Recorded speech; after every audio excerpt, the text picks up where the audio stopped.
अस्सलामुअलैकुम friends, global birds lovers में खुश आमदीद। आज की वीडियो में मुलाहिज़ा कर सकते हैं आप लोग एक कॉलोनी केज मौजूद है। काफ़ी बड़े साइज़ के अंदर केज है दोस्तों। ये यूज़ केज है, आबिद भाई के पास ये मौजूद है। इनकी लोकेशन है federal B area block 22 near Sohrab coat.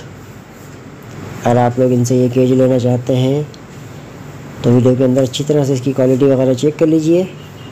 काफ़ी अच्छे साइज़ के अंदर है दोस्तों। इस केज की ये डिमांड कर रहे हैं 3500 रुपये।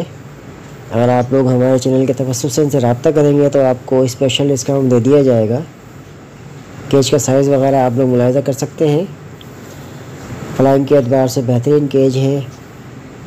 केज लेने के लिए आपको ख़ुद जाना होगा, कार्गो की सहूलत अवेलेबल नहीं है। तमाम तर तफसीलात आपको बता दी गई हैं।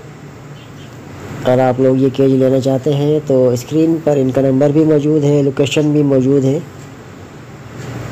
बाकी तमाम सवाल जवाब के लिए डायरेक्टली दिए गए नंबर पर आप लोग रब्ता कर सकते हैं। Thanks for watching.